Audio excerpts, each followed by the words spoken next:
Coucou la YouTube compagnie, j'espère que vous allez bien. J'enchaîne un peu mes vidéos, j'avoue. Parce que comme ça, quand même,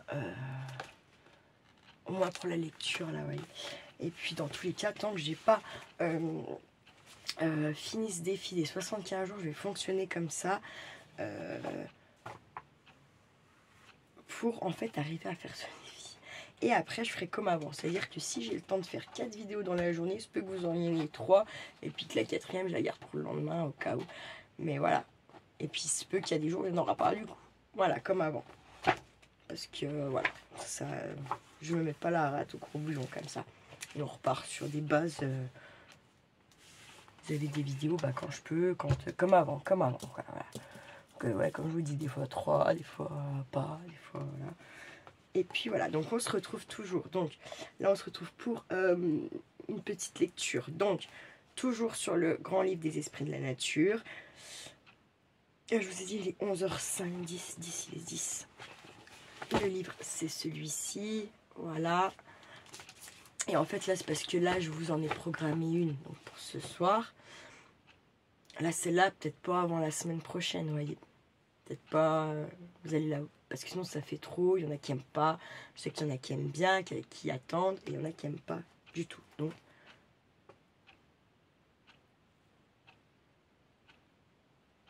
Donc voilà. Alors, Dame Abonde, fée bienfaisante. Caractéristiques. Apparence multiple. Belle jeune fille. Fleurie ou vieille dame bienveillante. Souvent accompagnée d'autres fées. Fait germer les plants à son passage. Aime les bons repas bien préparés. Étymologie. Le mot abondance vient du latin abundantia, qui signifie affluence de. L'abondance, c'est le plus que nécessaire de toute chose. À l'origine, chez les Grecs, c'était aussi une notion de temps, de jours en excédent par rapport au mois ajouté tous les 3 ans pour faire concorder le calendrier lunaire au cycle du soleil, embolisme.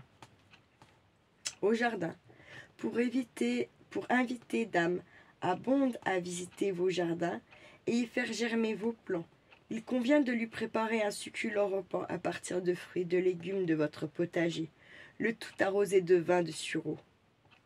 Une fois l'an, la dame et ses compagnons ne manqueront pas de vous rendre visite, apportant bonheur et prospérité à votre foyer. En votre foyer, pardon.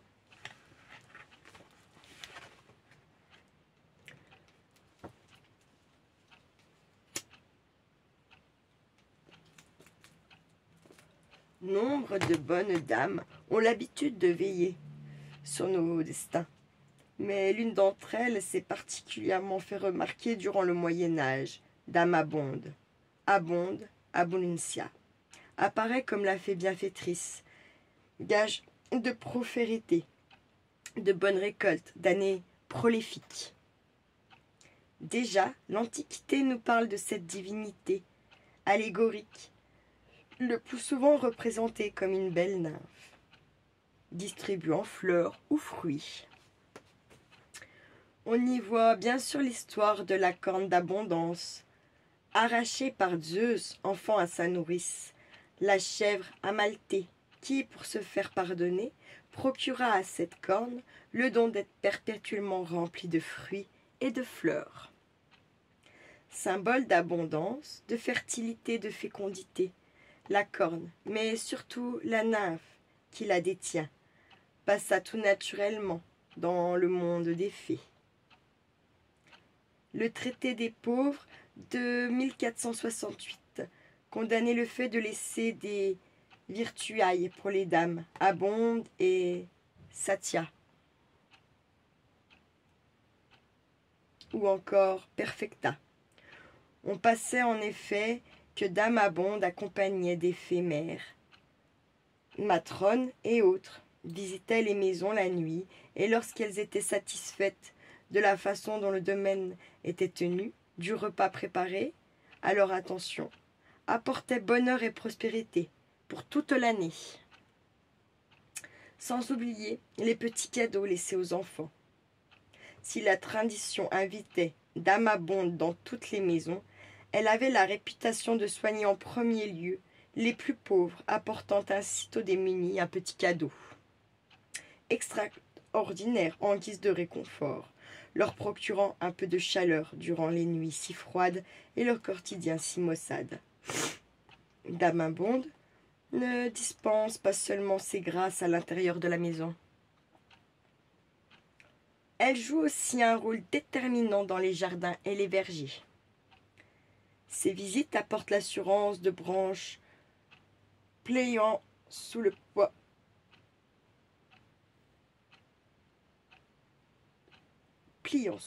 de gros fruits juteux. Pardon.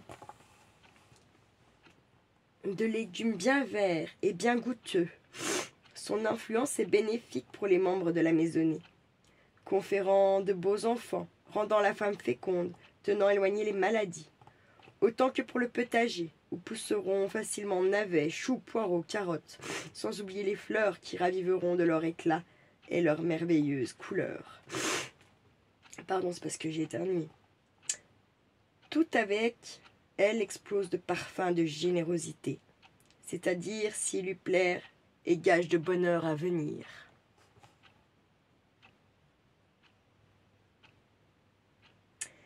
Mélangeant manifestement les attributs de Diane, Abundia, Satya et Perfecta, divinité liée à la fécondité et à la fertilité, Dame Abonde est devenue cette fée des contes et des campagnes qui, l'hiver venu, apporte la joie en nos foyers. Mais veillez toujours à ce que cette dame de l'hiver trouve votre maison propre, bien tenue, le repas généreusement servi et surtout vos animaux correctement soignés, car dans le cas contraire, elle se montrera beaucoup moins gentille que ce qu'en dit la tradition. Trace de cire, la fée Abonde et sa suite restent invisibles aux yeux des mortels. Même le repas préparé pour leur visite apparaît intact le lendemain matin. La seule preuve de leur passage consiste en des gouttes de cire jaune relevées sur la peau des animaux domestiques, cire tombée des cierges qu'elles portent lors de leurs inspections annuelles.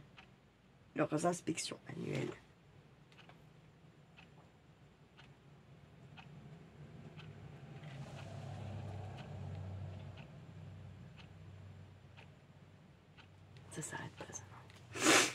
Non, mais je le guette, lui. Hein, parce que c'est bon. Drôle de dame. D'autres bonnes dames apportent encore cadeaux, prospérité, bonheur aux gens, tout en étant symbole de fertilité pour la terre, mais aussi pour les hommes. La Tantari, ou au pas de doigt, monte sur son âne, parcourt chaque année la Franche-Comté. Dame Hall, Holda, et sa cousine du sud de l'Allemagne, Perfecta Berchta, pendant populaire de la déesse germanique des morts.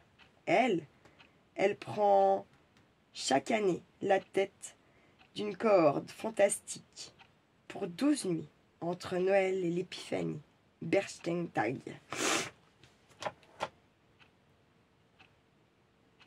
L'Eldorado rêvé, le pays chimérique où l'Odine aux yeux bleus sort du lac en saugeant, ou pour Tatiana la perle noire abonde auprès d'Hérodiade avec la fée Abonde chasse Diane au front d'argent. T.H. de Banville a une muse folle en 1842.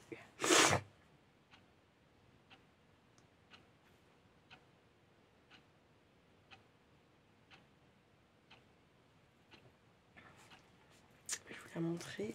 Et là, il l'a pas fait en jeune fille belle. Elle l'a fait en plutôt vieille dame fleurie. Regardez, elle est là. Voilà.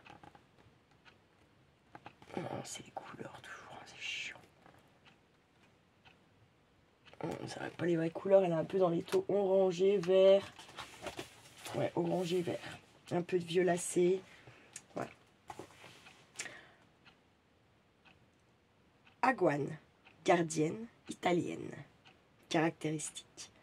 Tantôt belle jeune fille, tantôt vieille maigrichonne, longs cheveux, pieds de chèvre, de poulet ou inversé. Étymologie. Certains y voient le latin anguis, serpent, d'autres un mélange entre aqua, l'eau et sagus, mage, prophète. Au jardin, très attachés à leur région, les Aguanes ne s'inviteront pas dans vos jardins, à moins d'habiter le nord de l'Italie. Cela ne vous empêche pas, bien évidemment, de respecter rivières et pièces d'eau présentes en vos jardins. Attendez.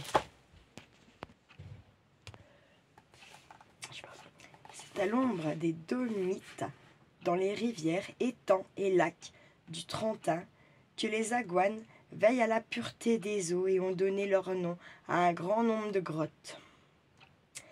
La province de Vérone en connaît également du côté du lac de Garde. On en rencontre aussi en Slovénie et le long de la frontière autrichienne. Elles ont laissé des traces dans les paysages, mais aussi dans les rêves des poètes et les chansons des troubadours d'antan et d'aujourd'hui.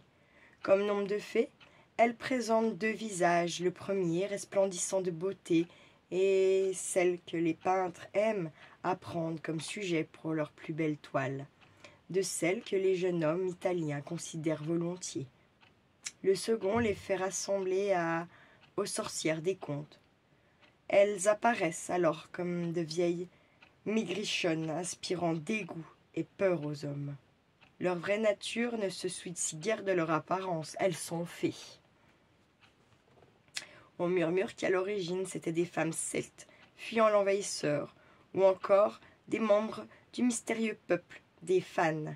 Qui sait, peut-être ces douces nymphes avaient-elles quelques liens avec les humains, ce qui expliquerait leur attachement à nous donner de belles leçons lorsque nous manquons de respect aux sources de vie, d'où jaillit l'eau si précieuse. Car en effet, l'angoine,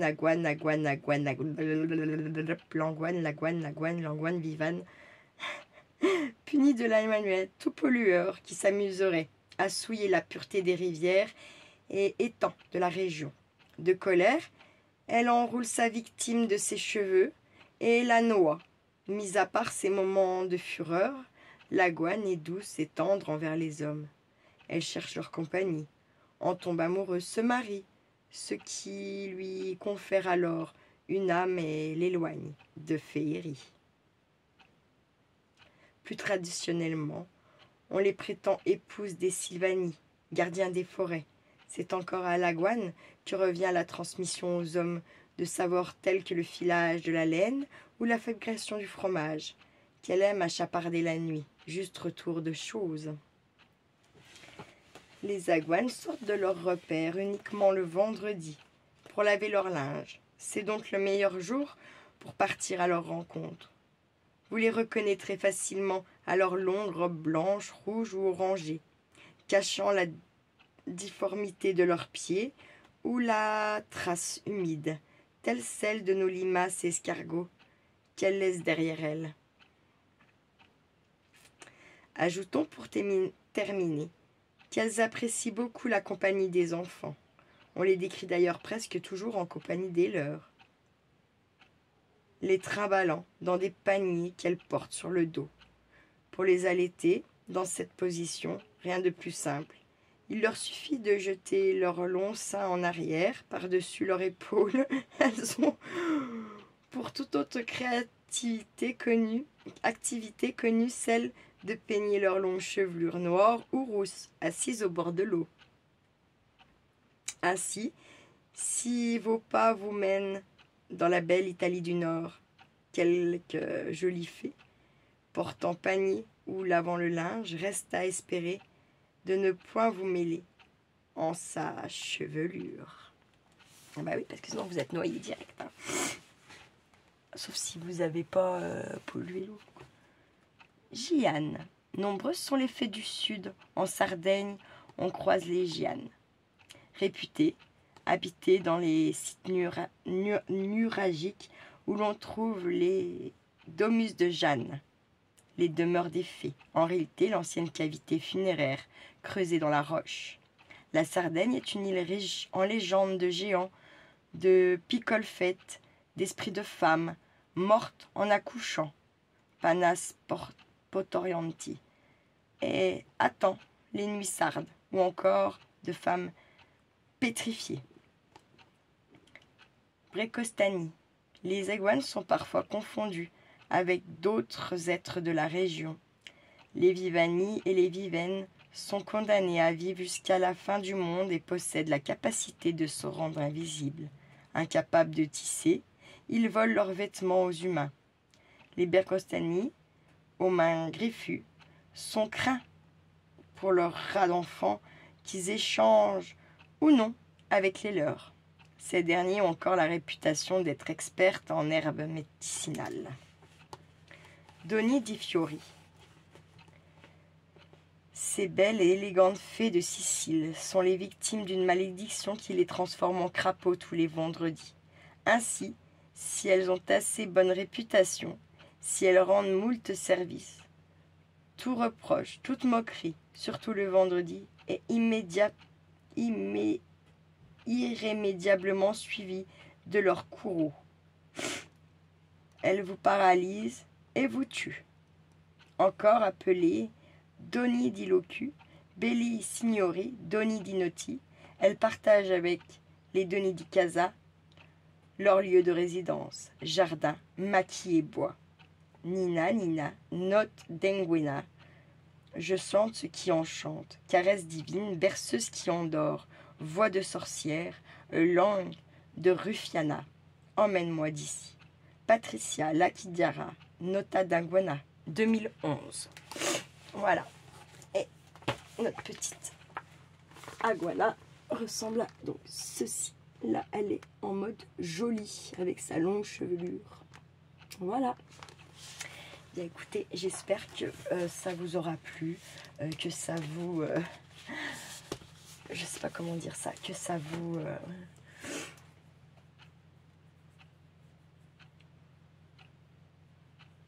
que ça vous fait travailler votre imagination. Voilà, par exemple, c'est ça qui serait bien. Sur ce, je vous souhaite un bon lundi. Prenez bien soin de vous, prenez bien soin de ceux que vous aimez.